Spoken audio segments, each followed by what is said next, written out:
Fala galera, tudo certo? Pra quem não me conhece, eu sou o João e o vídeo que a gente vem assistir aqui hoje é do canal Bruno Bandeira. Século Perdido Desvendado, o Reino Antigo, os Poneglyphs, as Armas Ancestrais e as Akuma no Mi.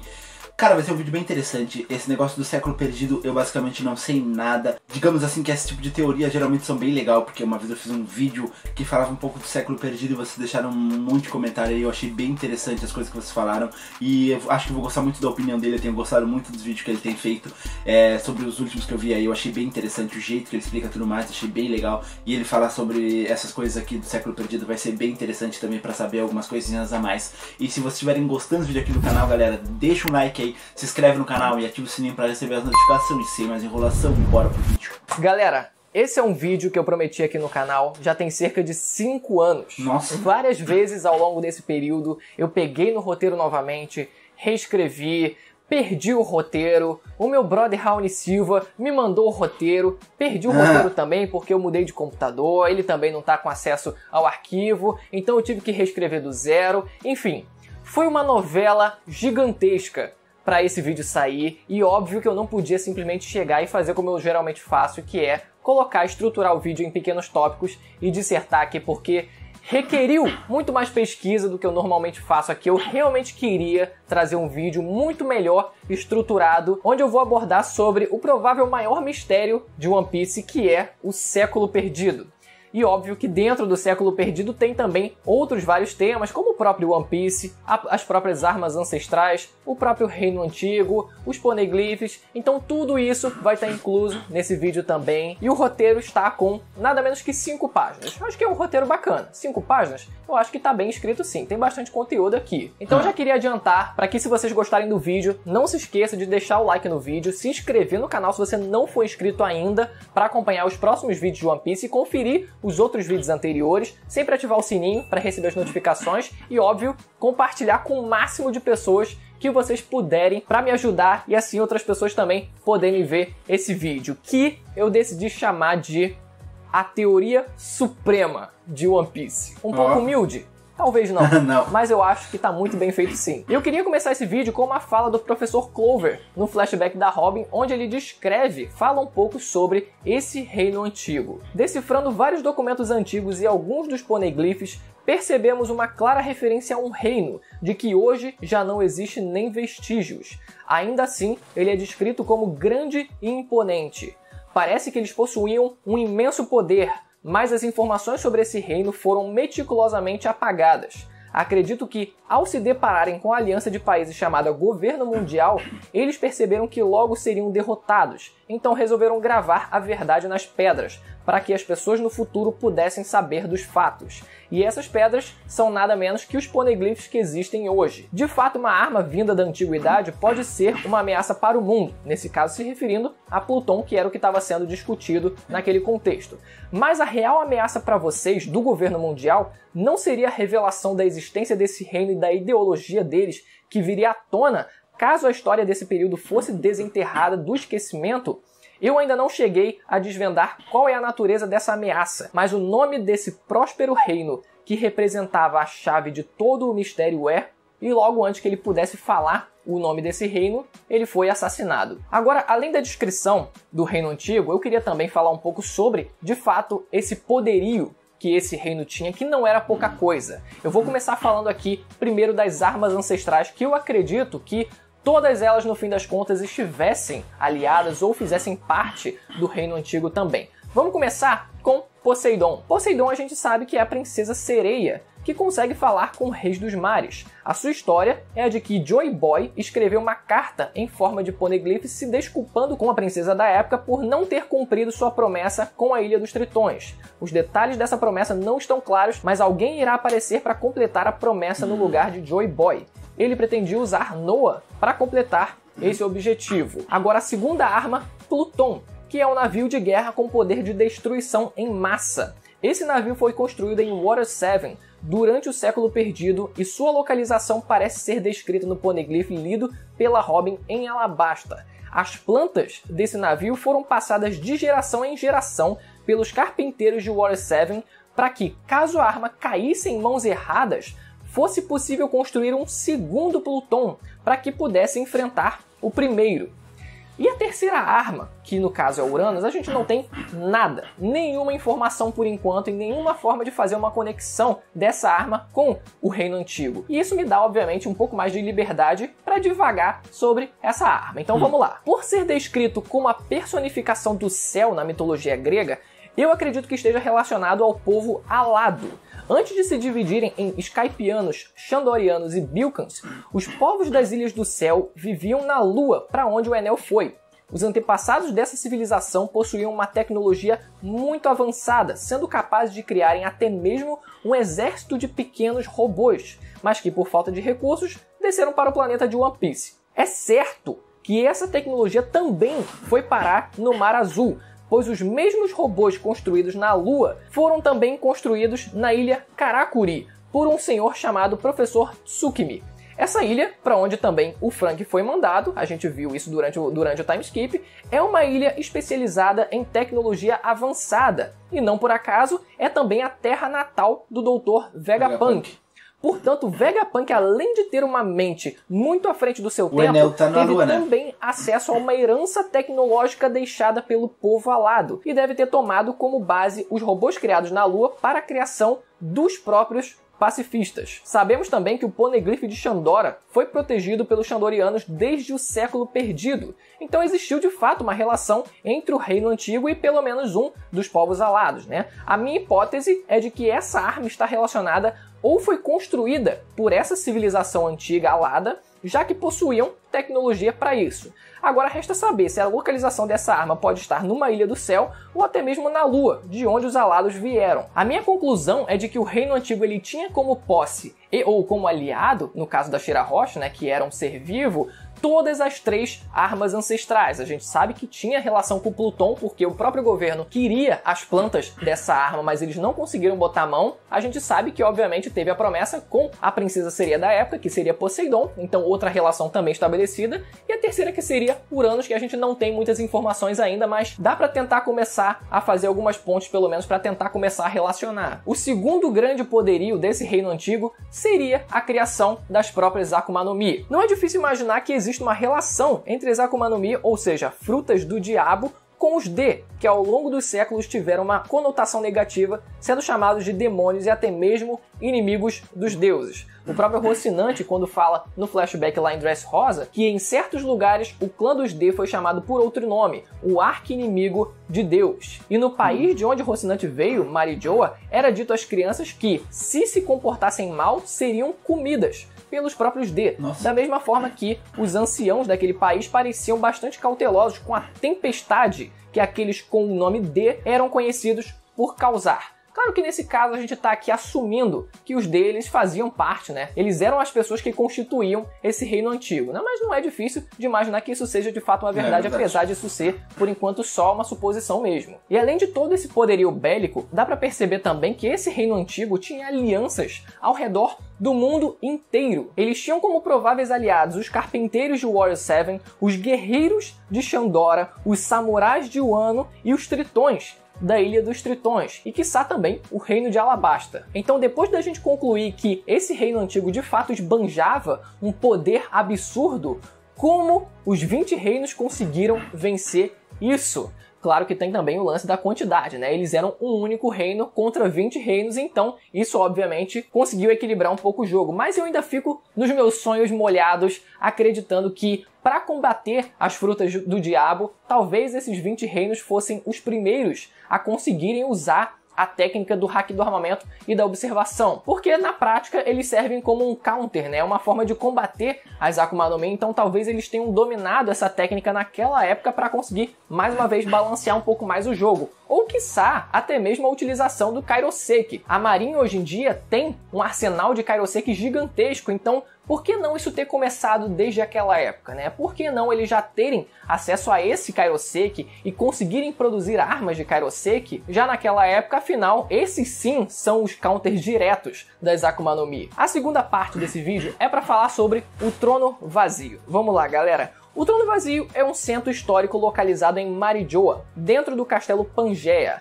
e é dito que está localizado no centro do mundo. Embora oficialmente não tenha ocupante para simbolizar a paz e a igualdade entre as nações, na verdade é ocupado pelo enigmático Im, cuja autoridade ultrapassa até mesmo a dos 5 anciãos. É irônico, na verdade, né? Aliás, que o governo não queira que as pessoas busquem pelo One Piece, mas no trono vazio esteja simbolizada a rota da Grand Line até a última ilha Roadstar.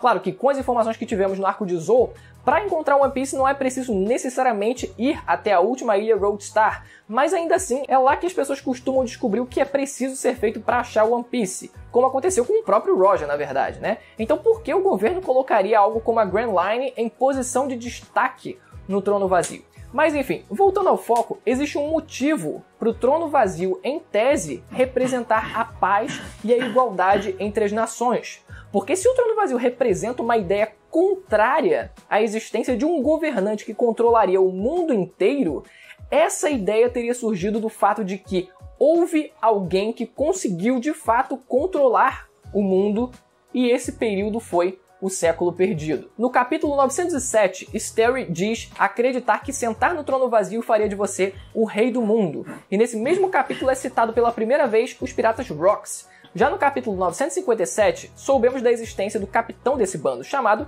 Rox D. Shebeck, que queria justamente ser o rei do mundo. Ele foi derrotado pela aliança de Roger e Garp, e o evento ocorrido em God Valley foi apagado da existência pelo governo. É possível que o Shebeck tivesse isso como objetivo por pura coincidência. Assim como o Roger diz querer virar o mundo de cabeça para baixo no começo da sua aventura, sem saber de fato da história, e que outros personagens também falariam sobre essa virada do mundo de cabeça para baixo. Ou pode ser que ele soubesse de algo sobre o século perdido e que ele soubesse também que existe alguém que de fato ocupa o trono que era para estar vazio, como o nome diz. E por isso o governo teria motivo em dobro para apagar sua existência, e não teria sido muito diferente durante o século perdido. Quando a gente fala de século perdido, a ideia inicial é bastante preto no branco. O reino antigo dos D era o lado bom e o governo mundial era o lado mau. Mas por mais que tenhamos sim exemplos de antagonismos claros entre bem e mal ao longo do mangá, o Oda ele gosta de trabalhar as diferentes perspectivas da história, e nesse caso isso se aplica também ao século perdido. Uma fala do Rayleigh quando ele está falando sobre o século perdido demonstra isso claramente. Eu acredito que nós, assim como Ohara, talvez tenhamos nos apressado um pouco. Mesmo que eu contasse para vocês toda a verdade sobre a história, na condição que estão, não poderiam fazer nada a respeito. Então, sigam sua jornada e conheçam bem o mundo. Talvez, depois disso, cheguem a uma resposta diferente da nossa. Por ironia, depois que o Rayleigh completa perguntando se o Luffy seria capaz de dominar os mares, o Luffy ele diz que não quer dominar nada, o que seria o oposto do que foi feito no século perdido com aquele que conseguiu, pelo contrário, dominar tudo. E uma fala do Clover interessante para complementar esse pensamento também é de que, seja qual for o passado, se ele foi criado pelo homem, nós precisamos aceitá-lo como ele é. Saber a história sem temer a verdade pode nos mostrar formas de lidar com ele. É basicamente ele dizendo, olha, por mais que a humanidade tenha errado no passado, a gente não pode ignorar isso. O que a gente tem que fazer é aprender com esses erros. A gente não pode ignorar que a humanidade errou, porque assim a gente não vai ter esse aprendizado. A gente não vai poder utilizar a história como uma forma de aprendizado para não errar, para não cometer aquele mesmo erro do passado. Agora a gente chega na parte mais importante desse vídeo. Quando o professor Clover ele tava para dizer o nome desse reino antigo e foi impedido, isso não impediu do mangá revelar pra gente o nome desse reino. Porque se vocês repararem, o mesmo som que o barulho do tiro faz é o mesmo som que a palavra down faz. É exatamente isso. O barulho do tiro tem o mesmo som que a pronúncia que down faz. O que a gente tem que lembrar é que o nome desse reino é a chave que interliga tudo. Tudo que caracteriza esse reino antigo, começando pelo próprio sobrenome D, que seria uma forma de representar todo mundo que vivesse naquele reino. Outra coisa também, o amanhecer, que é sempre falado que os D vão trazer um novo amanhecer para o mundo, né? Falado muito agora nesses últimos flashbacks em que o Roger apareceu também. Então o amanhecer também sendo representado pela figura da letra D deitada, que formaria o sol nascendo. Outra coisa também que simboliza essa mesma coisa seria seria o próprio chapéu de palha, que não só o próprio Luffy usa, mas talvez o próprio Joy Boy usasse também um chapéu de palha como esse, e talvez fosse o chapéu de palha que a gente viu lá escondido em Marijo, aquele chapéu de palha gigante que talvez caracterizasse o Joy Boy como um gigante, né? A gente sabe que existiam pessoas com o sobrenome D que também eram gigantes, então poderia ser mais de uma raça sem problema nenhum, incluindo o próprio Joy Boy, quem sabe. Outra característica seria o próprio sorriso, que também seria uma forma de simbolizar o D, também deitado, né, em outro ângulo, já que todos os D eles sorriem até mesmo quando estão perante a morte. E uma última característica seria o que o Tom usa como bordão, dizendo para as pessoas fazerem tudo com dom, ou seja, fazer tudo para valer, com uma real vontade de querer fazer aquilo, que caracteriza também os próprios D, de almejarem realmente coisas grandiosas e realmente terem vontade de fazer aquilo, de realmente seguirem o seu sonho. E aqui eu vou ter que pausar para fazer os agradecimentos especiais pro meu brother Raoni Silva, porque foi ele que desvendou esse segredo, e eu tô aproveitando para trazer aqui nesse vídeo para vocês. Boa. Parece pipoca estourando. Mas uma outra coisa sobre esse reino antigo é que eu também acredito que ele foi inspirado no reino de Atlântida. Atlântida foi uma nação utópica com grande conhecimento em arquitetura e engenharia. Apesar de cultivarem a paz e a harmonia, nunca deixaram de praticar as artes da guerra, já que vários povos, movidos pela inveja, cobiçando a sua riqueza, tentavam conquistar o continente. As vitórias obtidas contra os invasores foram tão grandiosas que logo despertaram o orgulho e a ambição de passar ao contra-ataque. Destaque para a palavra ambição, que é sempre relacionada ao próprio hack dentro de One Piece. Já não pensavam em apenas defenderem-se, mas em aumentar o território de Atlântida. Assim, o poderoso exército Atlante preparou-se para a guerra e aos poucos foi conquistando grande parte do mundo conhecido, dominando vários povos e várias ilhas em seu redor, uma grande parte da Europa Atlântica e parte do norte da África. Os seus corações até então puros foram endurecendo como as suas armas. Enquanto se perdia a inocência, nascia o orgulho, a vaidade, o luxo desnecessário, a corrupção e o desrespeito para com os deuses. Poseidon convocou então outros deuses para julgar os Atlantes e decidiu aplicar-lhes um castigo exemplar, e como consequência vieram terríveis desastres naturais. As terras da Atlântida estremeceram violentamente, o dia fez-se noite, e logo em seguida surgiu o fogo queimando as florestas e campos de cultivo. O mar inundou a terra de Atlântida com ondas gigantes engolindo as aldeias e cidades. Em pouco tempo, a Atlântida desapareceu para sempre. E aqui mais uma descrição breve dos contos de Platão. A Atlântida era uma potência naval localizada para lá das colunas de Hércules, que conquistou muitas partes da Europa Ocidental e África 9.000 anos antes da Era de Solon, ou seja, aproximadamente 9.600 anos antes de Cristo. Após uma tentativa fracassada de invadir Atenas, a Atlântida afundou no oceano em um único dia e noite de infortúnio. O que a gente sabe da mitologia de Atlântida é que de fato existem determinadas divergências no que se refere aos contos, né? A forma como ela é ilustrada, tem histórias que retratam a Atlântida como sendo um reino submarino, tem histórias que retratam como sendo um reino terrestre, né, na linha do mar. Então, no fim, não tem como ser exatamente a história de Atlântida, mas eu acredito fortemente que a ideia desse reino antigo tenha partido sim e que tenha tomado como base o reino de Atlântida. Uma referência muito forte a esse reino, além do próprio fato de também ser um reino perdido, é a existência das próprias armas ancestrais e elas carregarem os nomes de deuses da mitologia grega. Outra coisa também é a arquitetura do próprio reino antigo. Se vocês repararem na arquitetura típica da Grécia naquela época, né, no tempo da própria Atlântida, dá para perceber que existem algumas possíveis inspirações, principalmente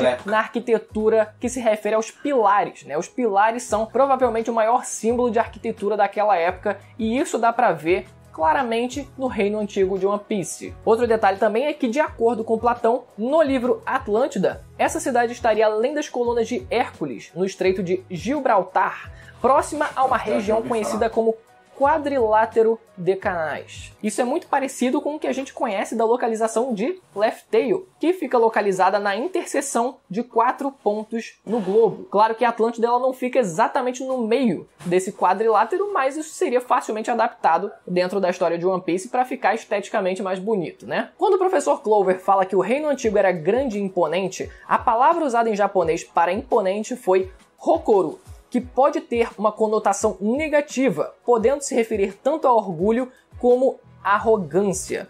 Ou seja, o reino antigo costumava se gabar do seu poder. Então, assim como a Atlântida foi descrita como vítima das suas próprias ambições, o mesmo pode ter acontecido com o Reino Antigo. Para que o governo mundial tivesse que apagar todo um século de história, não tem como ter sido um único evento isolado. Então o que eles tiveram a intenção de apagar foi todo o período em que o Reino Antigo existiu. Isso inclui seu surgimento, sua ascensão, seu domínio global e até a sua queda, para que nada relacionado a ele fosse lembrado. One Piece é uma obra que fala sobre liberdade. Talvez esse reino achou que pudesse garantir a liberdade do mundo se ele todo fosse parte de um único reino. Joy Boy, o possível líder desse reino, não precisaria ser alguém mal intencionado, mas achar que um único rei poderia governar o mundo inteiro talvez tenha sido ingenuidade da parte dele. E claro, talvez até mesmo todo esse poder tenha corrompido seu propósito inicial de liberdade. No fim, quanto mais poder você tem, mais você tende a querer. Muito se fala também sobre o próprio tesouro One Piece. Sabemos, segundo Oda, que o tesouro é de fato algo tangível. Existe uma recompensa para quem completar a jornada. E sabemos também que esse tesouro foi deixado em Left Tail durante o século perdido. Mas o nome One Piece é definido como tudo aquilo que o Roger conquistou. Ou seja, além de outras possíveis conquistas, o tesouro que ele encontrou em Left Tail pode-se dizer que passou a ser dele também. Existe uma teoria de que One Piece seria um projeto de unificação dos 4 mares com a destruição da Reverse Mountain. O problema é que o nome One Piece só foi concebido após o Roger o encontrar, e esse nome foi dado pelas próprias pessoas, pelo fato de que tudo que o Roger conquistou estaria unido num lugar só. Portanto, o tesouro em si talvez não seja o projeto, mas, sinceramente, eu não descarto a possibilidade de que esse projeto realmente fez parte das intenções do Reino Antigo. Na verdade, eu acho bem provável que eles quisessem fazer isso, mas não com a intenção que as pessoas acham de simplesmente facilitar o acesso à navegação. Na verdade, a intenção seria a própria expansão dos seus territórios e domínios, sem se preocupar com as consequências que uma catástrofe natural dessas poderia causar ao mundo. O mar que flui pela Grand Line possui características únicas, e não é difícil imaginar que a alteração dessa geografia alterasse também o clima daquele mar, colocando em risco as ilhas que existem nele. Em essência, qualquer um que propusesse explodir o Monte Everest ou a Cordilheira dos Andes, por exemplo, independente das intenções, não seria visto pelo resto do mundo com bons olhos. Então talvez a destruição da Reverse Mountain ou quiçá da Red Line inteira tenha sido o estopim que culminou na união dos 20 reinos para impedir o Reino Antigo, uma possível catástrofe global que colocaria em risco o mundo inteiro. A título de curiosidade, o mangá de Mag também aborda essa questão da existência de um único governante mundial que mediasse os conflitos entre as raças existentes. Mas, para ser sincero, faz alguns anos que eu li esse arco, então eu não vou me aprofundar tanto assim para usar como referência, porque pode ser que eu acabe falando alguma besteira. Mas a ideia dos 20 reinos se unirem contra o Reino Antigo só teria sido perfeita na teoria, pois ainda existia uma terceira figura que mudaria o rumo das coisas: Im-sama. Há alguns meses eu fiz um vídeo divagando mais a fundo sobre a possibilidade dessa pessoa ter existido durante o século perdido e a sua relação com o reino de Alabasta, que eu vou estar deixando linkado no final desse vídeo para quem ainda não conferiu, que serve como um ótimo complemento para esse vídeo. Mas Im seria uma figura que conspirou contra tudo e todos nessa época a fim de se colocar como um rei do mundo por trás dos panos. Existe uma fala do próprio Smoker em Punk Hazard que caracteriza bem essa hipótese. Enquanto a humanidade se unir para conspirar contra o próprio homem, não existirá uma organização perfeita e imaculada. Suposições deixarão o verdadeiro inimigo escapar. Não se deixe enganar pelas aparências. E o que eu acredito que o Rio Poneglyph aponte é justamente a existência dessa conspiração. Porque se a gente parar para pensar, a ideia de governar o mundo não parece tão inovadora assim. Na verdade, qualquer pessoa poderia pensar isso. Então, por mais que seja compreensível querer esconder que a ideia de que um rei do mundo não seria uma boa ideia independente das intenções, não me parece ser suficiente para apagar todo um século de história. Mas se eles quisessem apagar também a conspiração que houve por trás de tudo, isso sim daria um bom motivo. Então, onde esse reino antigo estaria agora? Pode ser que tenha de fato sido dizimado, pode ser que esse reino seja a própria Laugh Tale, que irá emergir se alguém descobrir onde fica. Pode ser que seja a própria Mary Joa, ocupada agora pelo governo mundial. A gente de fato não sabe. Galera, várias reflexões que eu trouxe aqui nesse vídeo. Claro que existem inúmeros pormenores que é muito difícil da gente se arriscar em falar tão a fundo assim, porque, obviamente, né, é muita coisa pra gente querer acertar. Então eu quis trazer um pouco de cada coisa para esse vídeo, mas tudo envolvendo essa temática do século perdido.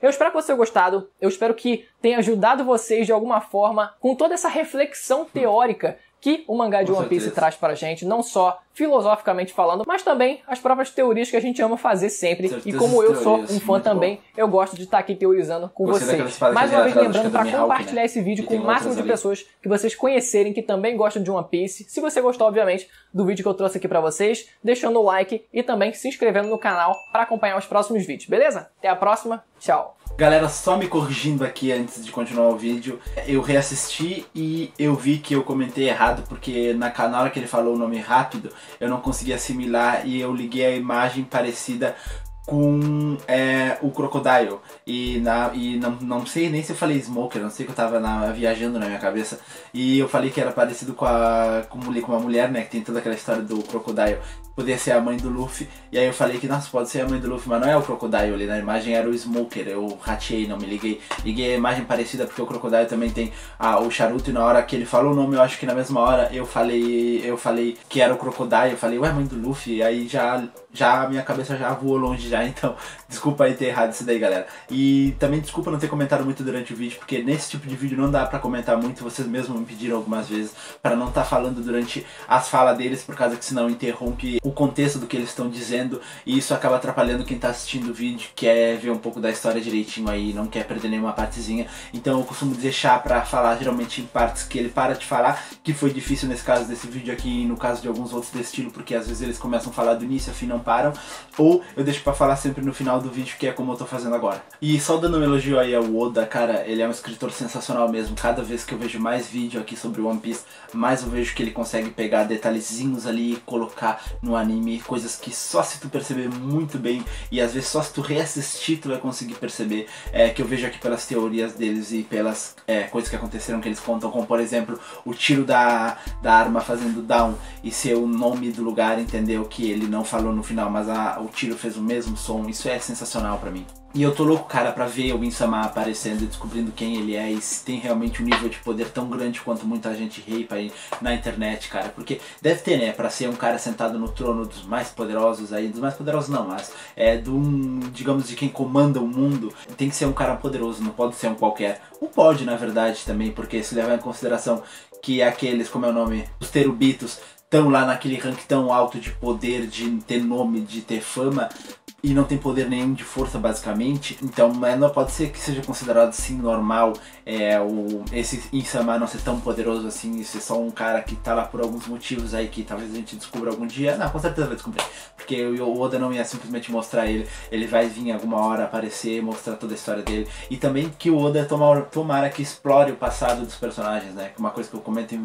vários vídeos, que eu quero que ele explore o passado de muitos desses personagens que a gente conhece aí, e de alguns que a gente sabe só a história deles, mas explore um pouco mais dos feitos e tudo mais, porque é meio injusto, cara, eu quero saber que, por exemplo, o Garp e o Roger se uniram pra vencer o Shebek, e ao mesmo tempo a gente não vê a luta, a gente não sabe, é injusto, a gente tem que saber isso daí. E eu não sei se eu comentei em outro vídeo, acho que não foi também nesse vídeo aqui, agora eu tô perdido, não me lembro, mas foi alguma coisa relacionada a chamar de Shebek, acho que foi aqui nesse vídeo, que o Bruno, se não me engano, chamou ele de Shebek, não me lembro se foi nesse vídeo, agora eu tô viajando aqui, não sei o que aconteceu, mas eu acho que foi nesse vídeo que o Bruno chamou ele de Shebek, e eu comecei a chamar ele de Zebek, por causa que eu vi o canal Mangake chamando ele de Zebek, e eu achei que eu tava errado, mas na verdade não necessariamente, porque eu acho que depende de como tu quer chamar. E galera, espero que vocês tenham gostado desse vídeo aqui. Se vocês gostaram, deixa um like aí, se inscreve no canal e ativa o sininho pra receber as notificações. Até a próxima, falou!